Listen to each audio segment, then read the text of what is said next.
رسول اللہ صلی اللہ علیہ وسلم عورت پر سب سے زیادہ حق کس کا ہے؟ تو حضور نے فرمایا اس کے خامند کا۔ یہ کہ مرد پر سب سے زیادہ حق کس کا ہے؟ نبی پاک نے فرمایا اس کی ماں کا۔ خامند کے جسم سے پیپ نکلے، ریشہ نکلے اور خون نکلے، عورت اپنی زبان سے صاف بھی کرے تو پھر بھی خامند کا حق ادا نہیں ہوتا۔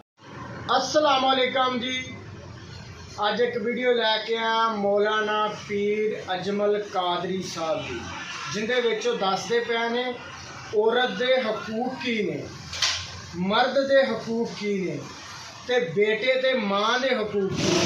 ویڈیو ویکھنے ہیں، باقی گل کرنے ہیں اس تو بعد۔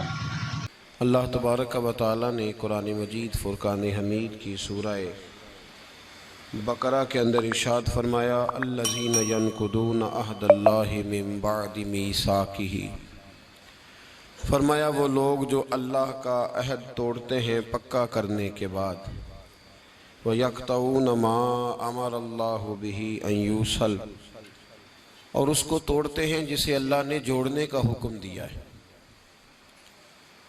ان رشتوں کو توڑ دیتے ہیں جن رشتوں کو اللہ نے جوڑنے کا حکم دیا۔ فرمایا وَيُفْسِدُونَ فِي الْأَرْضِ، یہ لوگ زمین میں فساد برپا کرتے ہیں۔ أُولَٰئِكَ هُمُ الْخَاسِرُونَ، یہی لوگ ہیں جو نقصان میں ہیں، گھاٹے میں ہیں، خسارے میں۔ انسان کو اللہ تبارک و تعالیٰ نے ماں باپ کے وسیلے سے دنیا میں بھیجا ہے۔ انسان کے بہت سارے رشتے ہوتے ہیں، اس کا رشتہ اس کے بھائی کے ساتھ، اس کی بہن کے ساتھ، ماں باپ کے ساتھ، بیٹے اور بیٹی کے ساتھ، بیوی کے ساتھ اور بیوی کا اپنے شوہر کے ساتھ۔ پھر اس سے آگے اللہ تبارک و تعالیٰ نے کچھ رشتے بنائے ہیں، ماں کے رشتہ دار ہیں، باپ کے رشتہ دار ہیں۔ ان سب رشتوں کو قاری صاحب کو اوپر بٹھائیں، قاری شفیق صاحب کو جگہ دیں، قاری صاحب نیچے بیٹھے ہوں، کہہ رہے تھے اوپر تشریف نہیں جی نہیں، آپ کی مہربانی، اللہ تعالیٰ آپ کو جزا دے۔ تو میرے بھائی، اللہ تبارک و تعالیٰ نے رشتوں کو اہمیت دی اور بہت سارے رشتے رب تبارک و تعالیٰ نے بنائے۔ ہمارے ہاں یہ ہوتا ہے کہ رشتوں کو ان کا اصل مقام نہیں ملتا۔ کچھ رشتے ایسے ہوتے ہیں جو نبھائے نہیں جاتے، کمزوری دکھائی جاتی ہے، بالخصوص جن لوگوں پر ضروری ہوتا ہے ان رشتوں کا نبھانا، وہ ان رشتوں میں سستی کرتے ہیں، کمزوری دکھاتے ہیں۔ اس میں کوئی شک نہیں کہ میاں بیوی کا رشتہ بڑا مستحکم رشتہ ہے۔ قرآن مجید نے کہا ہن لباس لکم وانتم لباس لہن، تم ان کے لباس ہو، وہ تمہارا لباس ہے۔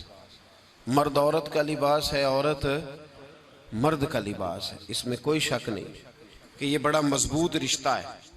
اس رشتے کی بڑی خصوصیات ہے۔ نبی پاک صلی اللہ تعالیٰ علیہ وآلہ وسلم نے اس کی بڑی عظمت بیان کی، لیکن اس پہلو پر ضرور غور کیا جائے، اس پر ضرور توجہ کی جائے کہ نبی پاک صلی اللہ علیہ وسلم نے ہر رشتے کو اس کے اصل مقام پر رکھا ہے۔ ہر رشتے کو، میاں بیوی دیکھیں نا، ایک عورت سارا کچھ چھوڑ چھاڑ کے، اپنے ماں باپ بہن بھائی چھوڑ کے بظاہر پردیش میں آ کے بیٹھتی ہے خامند کی خاطر، اس کا بڑا حق ہے۔ اور نبی پاک علیہ السلام نے فرمایا تم میں سے بہتر وہ ہے جو اپنے گھر والوں کے لیے بہتر ہے۔ خیرکم خیرکم لأہلہ وانا خیرکم لأہلی، فرمایا تم میں سے بہتر وہ ہے جو اپنے گھر والوں کے لیے بہتر ہے، اور میں تم سب سے بڑھ کر اپنے گھر والوں کے لیے بہتر ہوں۔ اس میں شک نہیں، اس عورت کے حقوق ہیں۔ نبی پاک علیہ السلام نے اس کی وضاحت فرمائی، لیکن حضور نے رشتوں کا تعین کر کے بتایا۔ رشتوں کا مستدرک کے اندر حدیث ہے، رسول کریم صلی اللہ تعالیٰ علیہ وآلہ وسلم کی پیاری زوجہ حضرت عائشہ صدیقہ رضی اللہ تعالیٰ عنہ فرماتی ہیں نبی پاک کی بارگاہ میں عرض کیا گیا یا رسول اللہ صلی اللہ تعالیٰ علیہ وسلم ذرا ارشاد فرمائیے گا عورت پر سب سے زیادہ حق کس کا ہے؟ حضور ذرا بتلائیے گا عورت پر سب سے زیادہ حق کس کا ہے؟ تو یہ کسی مفتی کا قول نہیں، یہ کسی دانشور کی رائے نہیں، یہ اس محبوب کا قول ہے جنہیں اللہ تبارک و تعالیٰ نے دنیا میں راحت اور آرام دینے کے لیے مبعوث فرمایا ہے۔ یا رسول اللہ صلی اللہ علیہ وسلم عورت پر سب سے زیادہ حق کس کا ہے؟ تو حضور نے فرمایا اس کے خامن کا۔ اسی مجلس میں، اسی محفل میں وہ شخص اٹھ کے نہیں گیا، وہی شخص حضور سے سوال کرنے لگا، حضور تو مرد پر حق کس کا زیادہ ہے؟ عورت پر تو میں نے پوچھ لیا، نیا شخص نہیں آیا، نیا آدمی نہیں آیا۔ اسی نے اسی مقام پر اسی جگہ کھڑے ہو کے سوال کیا کہ یا رسول اللہ صلی اللہ علیہ وسلم اب یہ بھی ارشاد فرما دیجئے کہ مرد پر سب سے زیادہ حق کس کا ہے؟ نبی پاک نے فرمایا اس کی ماں کا۔ 4 دعوتوں سے ایک ہی کپڑے پہن رہی ہوں۔ مہنگائی دیکھیے، دراز 11 مہنگائی کا توڑ 11 سے 21 میں ماں کا۔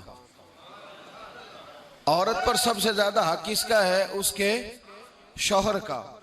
اور مرد پر سب سے زیادہ حق کس کا ہے؟ اس کی ماں کا۔ یہ حقوق کی تعین ہے جو نبی پاک صلی اللہ علیہ وسلم نے کر کے دیا۔ یہ حقوق کی وہ والی وضاحت ہے، اور یہ ہر آدمی کا وہ والا مقام ہے جو میرے محبوب علیہ الصلوۃ والسلام نے اپنی امت کو خود بتایا ہے کہ یہ اس کی جگہ ہے اور یہ اس کی جگہ ہے۔ اب یہاں ایک بات اور قابل غور ہے، مرد کے عورت پر بھی حقوق ہیں، عورت کے مرد پر حقوق ہیں۔ انشاءاللہ تعالیٰ ایک موضوع آ رہا ہے، اس میں ان چیزوں کی کچھ زیادہ وضاحت کروں گا، یہاں صرف اشارہ دیتا ہوں۔ نبی پاک صلی اللہ علیہ وسلم کی خدمت میں ایک عورت حاضر ہوئی، اس نے عرض کی یا رسول اللہ صلی اللہ علیہ وسلم مجھے بتائیے گا مرد کے کیا حقوق ہیں، اگر میں ادا کر سکتی ہوں تو شادی کروں، حضور ذرا بتلائیے گا۔ تو یہ حدیثیں ہم نے بیٹیوں کو رٹانی ہے، یہ حدیثیں ہم نے بہنوں کو یاد کرانی ہے۔ میرے نبی پاک علیہ الصلوۃ والسلام سے پوچھا، امام حاکم نے لکھا ہے کتاب البر کے اندر، اس کو ابن جوزی علیہ الرحمٰن نے نقل کیا ہے، یا رسول اللہ صلی اللہ علیہ وسلم مجھے بتائیے گا خاوند کے حقوق کیا ہیں؟ اور خاتون عرض کرتی حضور اگر تو میں ادا کر سکتی ہوئی تو نکاح کروں گی ورنہ نہیں کروں گی۔